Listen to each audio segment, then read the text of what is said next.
नमस्कार। राज्य शिक्षा शोध एवं प्रशिक्षण परिषद बिहार पटना में आपका स्वागत है। आज बच्चों हम लोग वर्ग 8 का प्रथम पुस्तक बसंत का द्वितीय अध्याय बस की यात्रा का आगे का हिस्सा पढ़ेंगे। हम लोग आज के पहले पढ़ चुके थे बस की यात्रा की कुछ हिस्से को, उसके आगे हम लोग पढ़ते हैं। तो बच्चों हम लोगों ने यहाँ तक पढ़ा था कि ये लेखक अपने 4 मित्रों के साथ जबलपुर के लिए ट्रेन पकड़ने के लिए जा रहे हैं और ये जबलपुर के पास से ही बस में बैठे हैं। ये बस की हालत बहुत ही दयनीय है। लेखक आगे पीछे इसे देखते हैं तो लेखक के डॉक्टर मित्र कहते हैं कि अब बैठ भी जाओ और ये बस से हम लोग सुरक्षित पहुंच जाएंगे। अब आगे पढ़ते हैं। एकाएक बस रुक गई। मालूम हुआ कि पेट्रोल की टंकी में छेद हो गया है। ड्राइवर ने बाल्टी में पेट्रोल निकाल कर उसे बगल में रखा और नली डालकर इंजन में भेजने लगा। बच्चों, ये बस की स्थिति तो पहले से ही काफ़ी ख़राब थी और लेखक को ऐसा अंदाज़ा भी था कि ये बस चलेगी या नहीं चलेगी। लेखक ने ये अंदेशा जब जाहिर किया था तो बस के एक हिस्सेदार ने बहुत ही आत्मविश्वासता के साथ कहा था, भाई चलेगी क्यों नहीं चलेगी, बस खुद से चलती है। और ऐसा कहकर विश्वास दिलाया था कि ये बस चलती है और खुद से चलती है। लेकिन कुछ ही आगे बढ़ने पे बस के पेट्रोल की टंकी में छेद हो गया और पेट्रोल टंकी से पेट्रोल बाहर आने लगा। ड्राइवर उस पेट्रोल को बाल्टी में निकाल के भर के रख लिया और अपने बगल से वो इंजन में पाइप डाल के उसमें पेट्रोल डालने लगा। अब आगे पढ़ते हैं। अब मैं उम्मीद कर रहा था कि थोड़ी देर बाद बस कंपनी के हिस्सेदार इंजन को निकाल कर गोद में रख लेंगे और उसे नली से पेट्रोल पिलाएंगे, जैसे माँ बच्चे के मुंह में दूध की शीशी लगाती है। बच्चों, बस की स्थिति इतनी खराब थी। हाँ जी, अब मैं उम्मीद कर रहा था कि थोड़ी देर बाद बस कंपनी के हिस्सेदार इंजन को निकालकर गोद में रख लेंगे और उसे नली से पेट्रोल पिलाएंगे, जैसे माँ बच्चे के मुंह में दूध की शीशी लगाती है।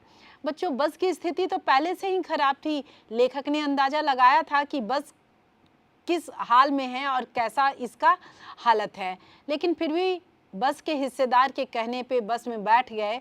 उसके बाद बस कुछ ही आगे बढ़ी कि बस अपने रंग दिखाना शुरू कर दिया है। बस का इंजन इतना खराब हो गया है कि लेखक को ऐसा लग रहा है जैसे कि बस का जो हिस्सेदार है, बस का जो पार्टनर है, वो इंजन को निकाल के अपने गोद में रख लेगा और जो पेट्रोल लीक होना शुरू हुआ है, उसके छेद से बाहर आना शुरू हुआ है, उसको बस का ड्राइवर जैसे एक माँ अपने बच्चे के मुंह में दूध का बोतल लगाती है, शीशी लगाती है, वैसे ड्राइवर भी इंजन में पाइप डाल के पेट्रोल डालना शुरू करेगा। अब आगे देखते हैं बच्चों, बस पहुंचती है या नहीं। बस की रफ्तार अब 15-20 मील हो गई थी। मुझे उसके किसी हिस्से पर भरोसा नहीं था। ब्रेक फेल हो सकता था, स्टीयरिंग टूट सकता है। प्रकृति के दृश्य बहुत लुभावने थे। दोनों तरफ हरे भरे पेड़ थे जिन पर पक्षी बैठे थे। बस की रफ्तार, रफ्तार बच्चों कठिन शब्द है।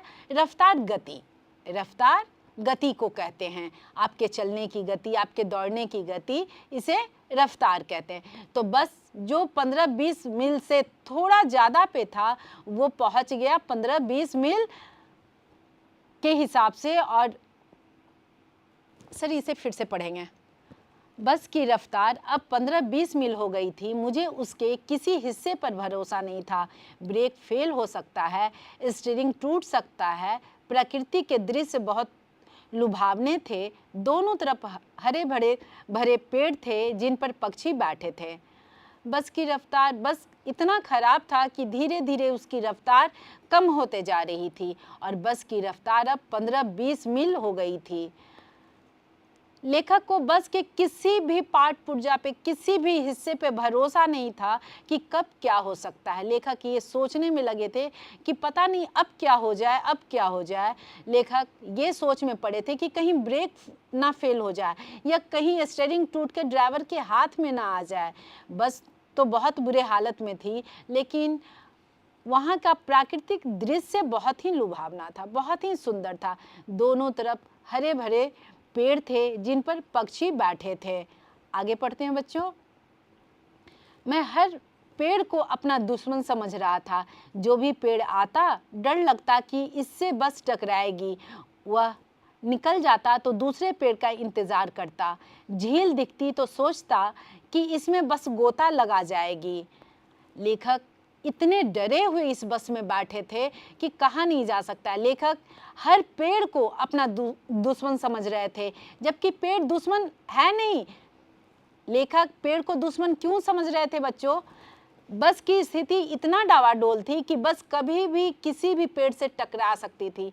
इसीलिए लेखक को लगता था कि कहीं ये बस अपने सामने वाले पेड़ से न टकरा जाए। इसीलिए लेखक सारे पेड़ को अपने सामने, बस के सामने आने वाले सभी पेड़ को दुश्मन समझ रहे थे। वो बहुत डरे सहमे थे कि अगर बस टकरा गई तो क्या होगा।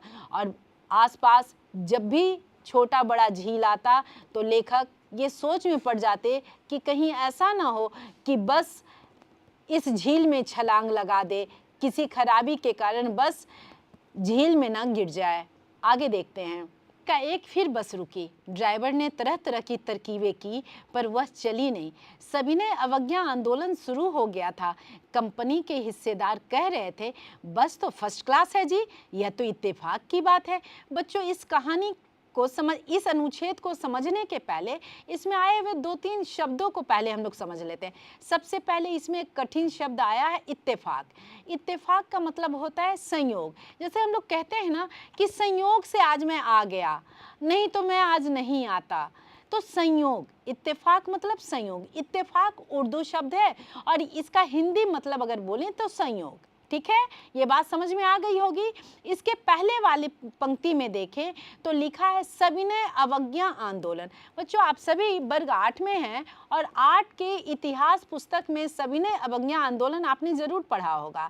सविनय अवज्ञा आंदोलन का जिक्र इसके पहले भी इस कहानी में हो चुका है। तो सविनय अवज्ञा आंदोलन आप लोगों को याद होगा, ये गांधी जी के द्वारा चलाया गया है था। इसके बारे में हम लोगों ने पहले भी बात कर चुका है और ये 1930 में शुरू हुआ था। क्यों शुरू हुआ था? गांधी जी ने नमक कानून मतलब दांडी यात्रा के समय जो ब्रिटिश कानून थे उसके विरोध में इसे चलाया था। सविनय अवज्ञा आंदोलन अंग्रेजों की जो नीति थी उस नीति का विरोध करने के लिए गांधी जी ने सविनय अवज्ञा आंदोलन शुरू किया था। ये बात आप लोग कॉपी में नोट कर लेंगे, याद रखेंगे। अब इसके आगे की लाइन को हम लोग समझते हैं। कंपनी के हिस्सेदार कह रहे थे, बस तो फर्स्ट क्लास है जी, यह तो इत्तेफाक की बात है।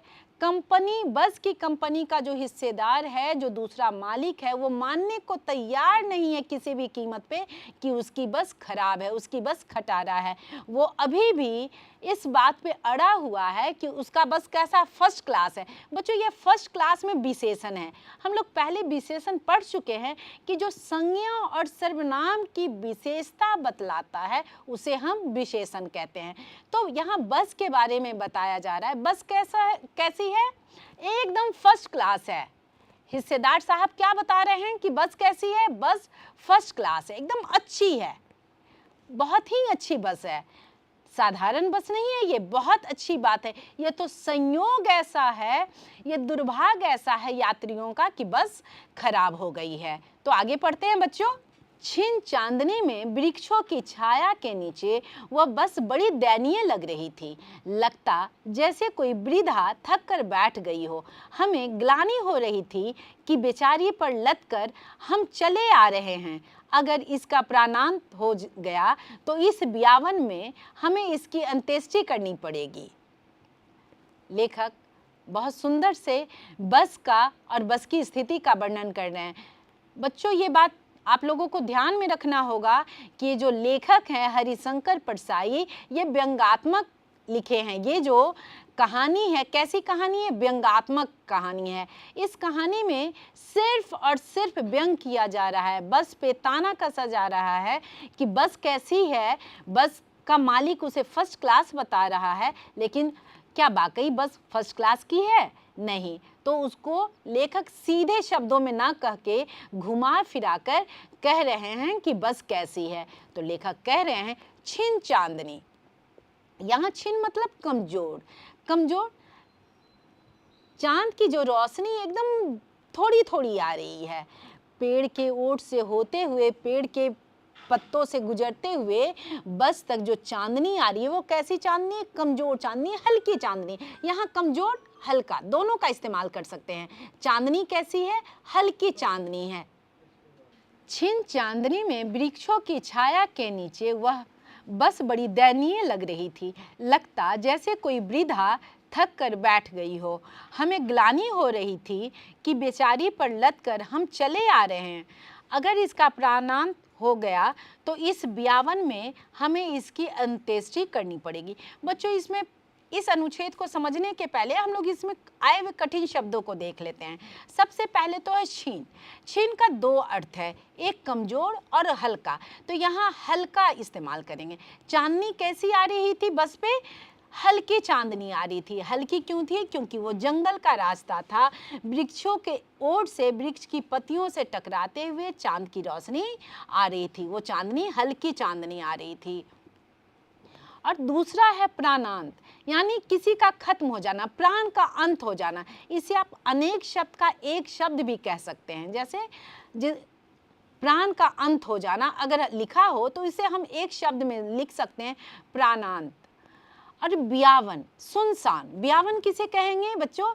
सुनसान। सुनसान जगह को हम लोग ब्यावन कहते हैं। ऐसे बोलचाल की भाषा में, क्षेत्रीय भाषा में इसे अगर हम कहें तो कहते हैं भयावन है।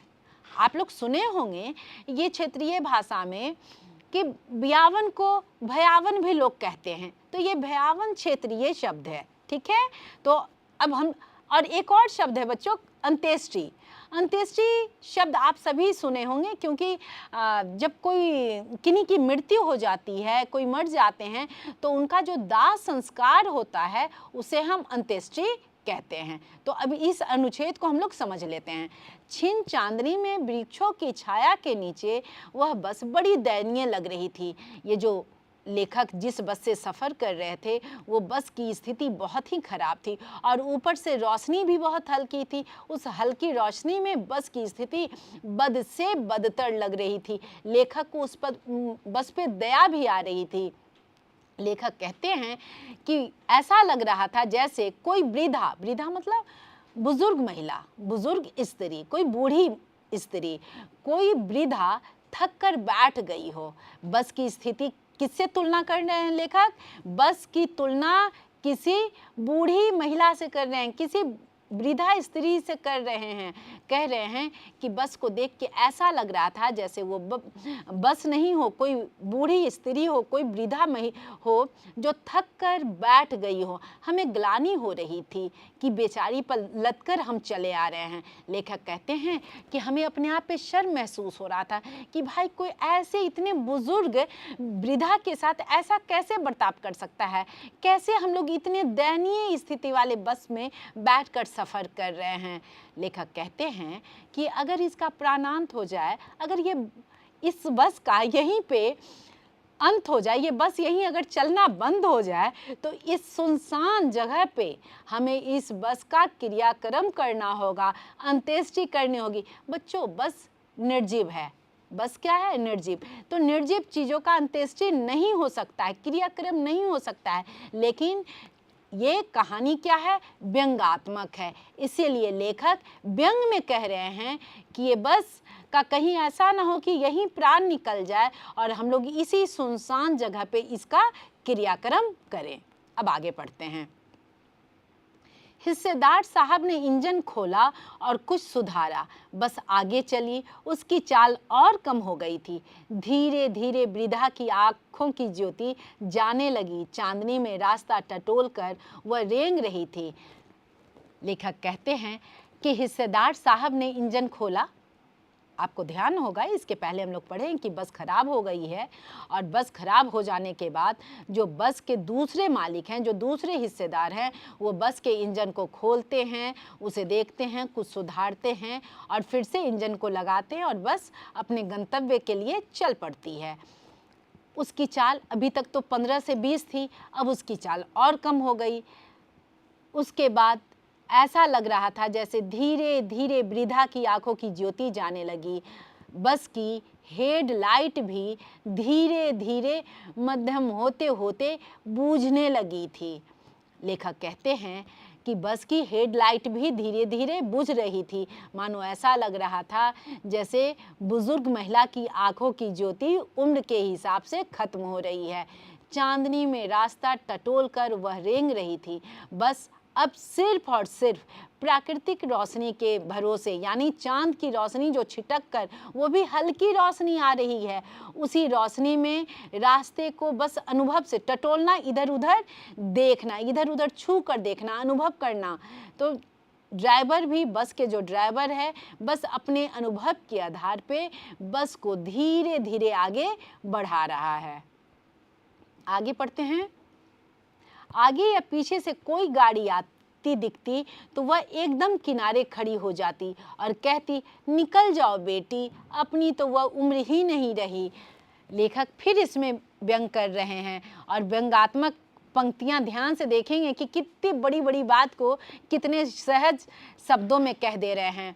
लेखक कह रहे हैं कि आगे या पीछे से कोई बस आती, कोई गाड़ी आती, तो ये खटारा बस एकदम से किनारे खड़ी हो जाती, जैसे वो अपने सामने से या पीछे से आने वाली दूसरी बसों को, दूसरी गाड़ियों को कह रही हो कि बेटी तुम तो युवा हो, तुम्हारे शरीर में तो अभी ताकत है, तुम मेरे से आगे जाओ, आराम से जाओ, मेरा तो अब उम्र रहा नहीं कि मैं तुम्हारा बराबरी कर सकूं, इसीलिए तुम आराम से आगे निकल जाओ, मैं आराम से धीरे धीरे पीछे आऊंगी।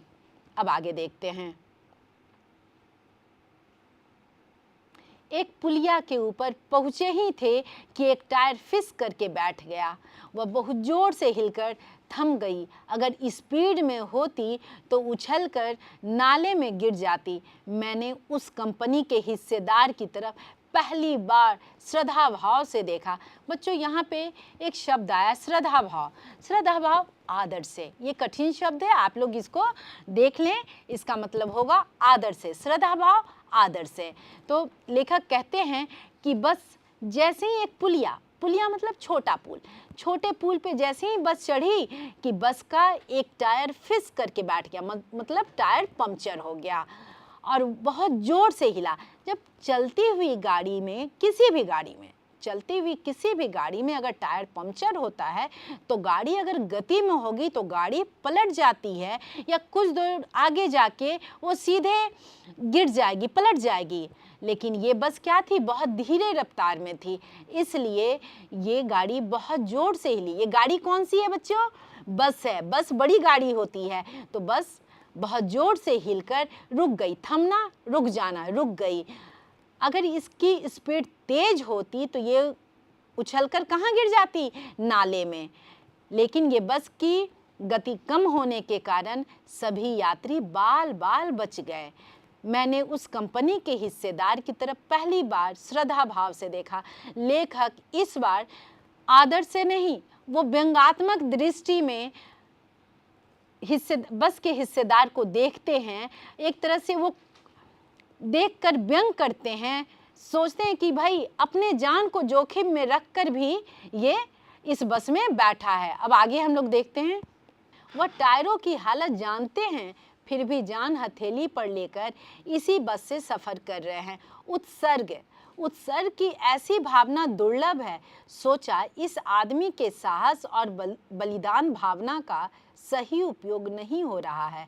इसे तो किसी क्रांतिकारी आंदोलन का नेता होना चाहिए। अगर बस नाले में गिर पड़ती है और हम सब मर जाते तो देवता बाहें पसारे उसका इंतजार करते, कहते वह महान आदमी आ रहा है जिसने एक टायर के लिए प्राण दे दिए।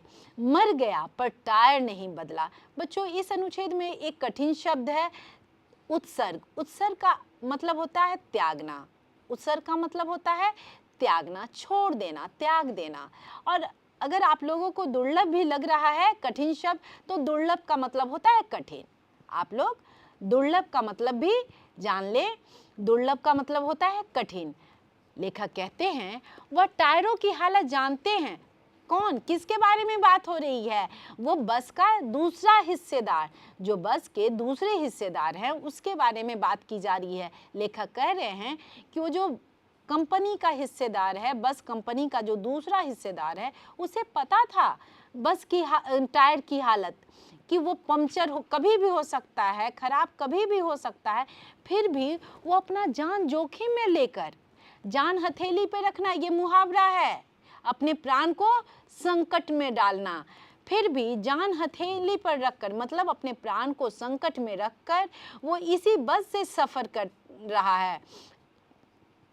उस सर की ऐसी भावना दुर्लभ है। लेखक व्यंग करते हैं कि भाई ये तो बहुत बड़ा त्याग है, कि मैं जान रहा हूँ कि अगर मैं ऐसी गलती करूँगा तो मेरे साथ ये हो जाएगा, लेकिन फिर भी हिस्सेदार महोदय अपने जान को जोखिम में रखकर उसी बस में सवारी करते हैं। इसीलिए लेखक का यह व्यंग्यात्मक लाइन है कि उस सर की ऐसी भावना दुर्लभ है। भाई ऐसा प्राण को संकट में कौन डालता है?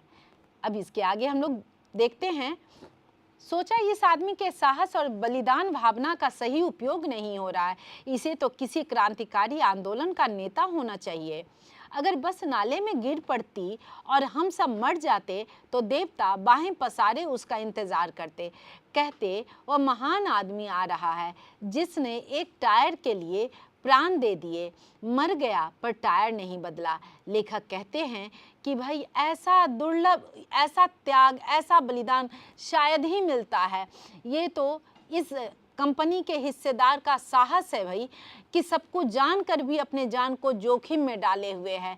बस अगर नाले में गिर जाता, सभी आदमी मर जाते, लेकिन देवता सिर्फ और सिर्फ किसके लिए बाहें पसारते?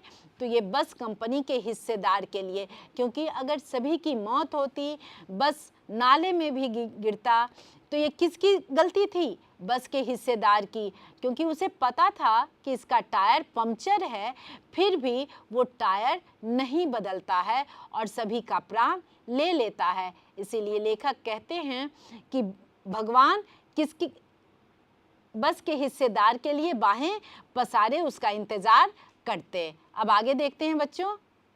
दूसरा घिसा टायर लगाकर बस फिर चली। अब हमने वक्त पर पन्ना पहुंचने की उम्मीद छोड़ दी थी। पन्ना कभी भी पहुंचने की उम्मीद छोड़ दी थी। पन्ना क्या, कहीं भी कभी भी पहुंचने की उम्मीद छोड़ दी थी। लगता था जिंदगी इसी बस में गुजारनी है और इससे सीधे उस लोक को प्रयाण करे जाना है। लेखक कहते हैं कि बस का पंक्चर टायर को बदलकर फिर से घिसा हुआ ही टायर लगाया गया। ऐसा नहीं था कि नया टायर लगाया गया। अब जब सभी यात्री ने ये देखा, लेखक ये देखते हैं कि बस में फिर से घिसा हुआ ही टायर लगाया गया है, तो लेखक अब ये जान जाते हैं कि पन्ना पहुंचना अब नामुमकिन है। शायद पन्ना तो क्या, कहीं भी नहीं पहुंचा जा सकता है।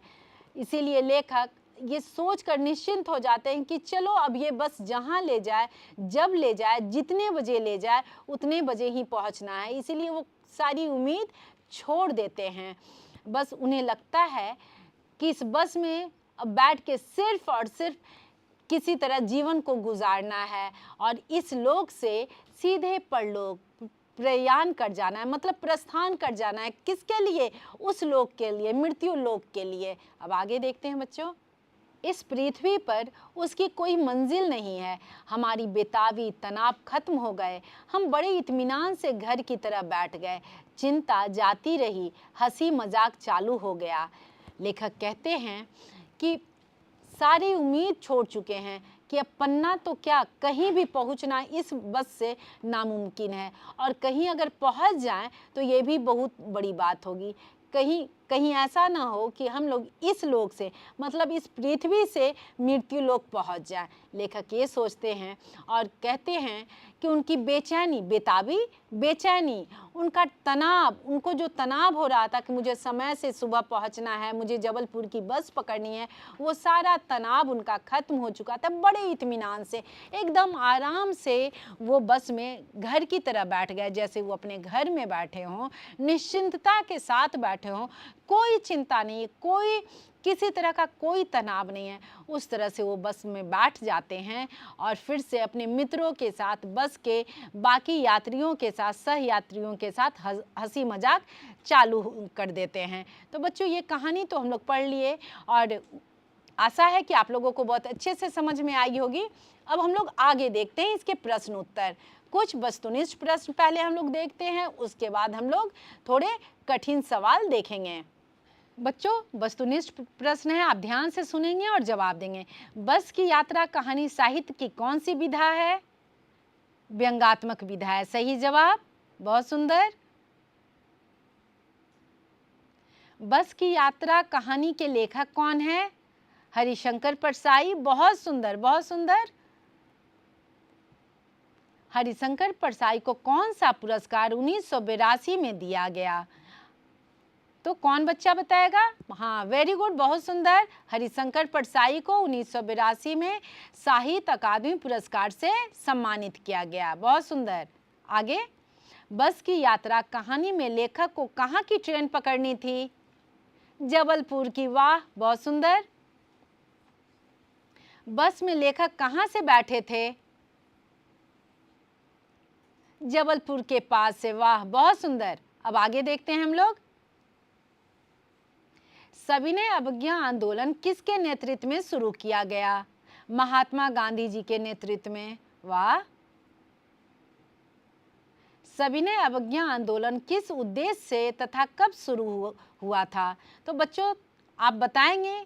सविनय अवज्ञा आंदोलन दांडी यात्रा नमक कानून के विरुद्ध शुरू किया गया था 12 मार्च 1930 को। आगे देखते हैं। बच्चों, यहाँ ध्यान देंगे, ये श्रुति समभिन्नार्थक शब्द है। इसके बारे में हम लोग पहले भी कई बार बात कर चुके हैं। जो सुनने में एक जैसा लगता है, कभी कभी लिखा हुआ भी हूबहू एक होता है, लेकिन इसके अर्थ अलग अलग होते हैं, या इसमें कोई एक अक्षर या कुछ अनुस्वार या कोई मात्रा बदला हुआ होता है। जैसे इसमें है बस, वस, बस। ये तीनों शब्द एक जैसे हैं, लेकिन तीनों का प्रयोग हम अलग अलग करेंगे। जैसे पहला जो लिखा है बस, बस में सभी बैठे हैं, इनमें बस सवारी के अर्थ में आया है। बस किस रूप में आया है? सवारी के अर्थ में आया है। और दूसरा है वस, व तालाबेश, वस यानी किसी की अधीनता में, किसी के गुलामी में। तीसरा आया है बस। 3 शब्द हैं। तो बस, बस हो गया। हम लोग कहते हैं ना, बस पर्याप्त, काफी। जैसे इसे एक बार हम लोग फिर से देख लेते हैं। बस से चलना होगा, मेरे वश में कुछ भी नहीं है, अब बस करो। अब इसके आगे देखते हैं। बच्चों, आप सभी इसके दीर्घ उत्तरीय प्रश्न का उत्तर गृह कार्य के रूप में करके लाएंगे, और इस अध्याय में जो भी वस्तुनिष्ठ प्रश्न आए हैं उसे भी आप याद कर लेंगे, और अगली अध्याय को पढ़ेंगे। अगले दिन हम लोग नया अध्याय शुरू करेंगे। धन्यवाद बच्चों।